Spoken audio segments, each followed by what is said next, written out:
Ada 3 alasan yang menyelamatkan gagal bayar pinjol Anda ya.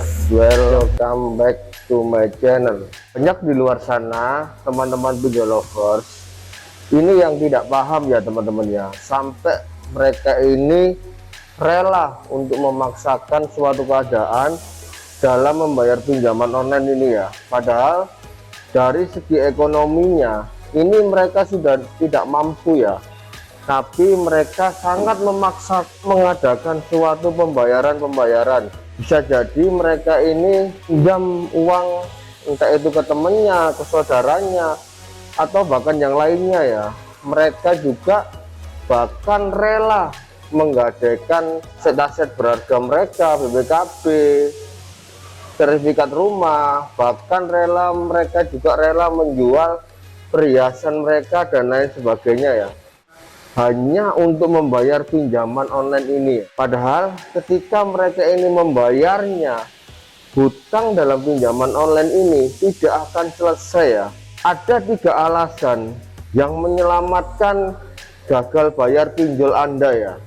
Yang pertama adalah pinjol ini adalah KTA ya, kredit tanpa anggunan. Jika kalian ini gagal dalam membayar pinjol, tidak ada aset yang hilang karena ini kredit tanpa anggunan.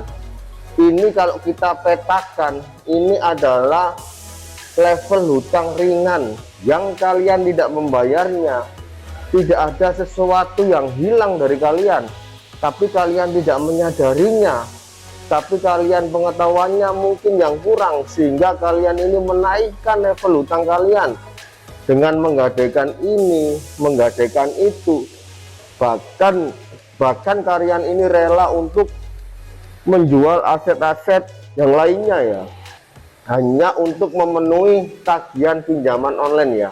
Yang kedua adalah alasan yang menyelamatkan gagal bayar pinjol ya, tidak adanya batasan limit. Entah itu kalian hutangnya 1 juta, 10 juta, 50 juta, bahkan ratusan juta, tidak ada batasan limit. Terornya pun juga sama. Ketika kalian ada di lapangan, walaupun tagihannya kalian berapapun, tetap akan didatangi oleh Kang Desi lapangan. Kalau saya selalu mengomongkan, harga diri kalian ini mahal ya teman-teman ya. Ya jangan karena kalian hutang 1 juta, 5 juta, kemudian harga diri kalian ini diserahkan begitu saja ke dalam pinjaman online. Seharusnya kalian ini ambil pinjol sebanyak-banyaknya, kemudian Anda baru bisa gagal bayar ya, karena resikonya sama ya.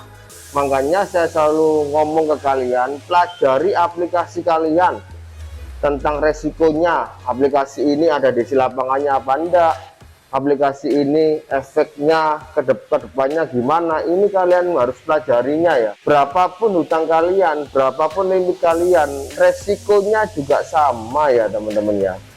Yang ketiga ada alasan yang menyelamatkan gagal bayar pinjol. Pinjol ini kan sarannya digital ya teman-teman ya. Masuk ke ranah digital, semua pinjol ini memiliki DC lapangan. Hanya 5% aja pinjol ini yang memiliki DC lapangan. Kalian ini nggak selalu percaya apa yang saya omongkan, dan juga membandingkan dengan perbankan. Kalau perbankan kan ada juga bank yang nggak ada anggunannya, nggak ada jaminan. Memang perbankan ini nggak ada jaminan atau nggak ada anggunannya. Tapi ketika kalian gagal bayar dalam pinjaman perbankan, apakah kalian tidak akan didatangi oleh DC penagihnya ke rumah? Yang pasti perbankan ini pasti akan didatangi DC lapangan. Berbeda dengan pinjaman online, gunakan mediasi digital ya.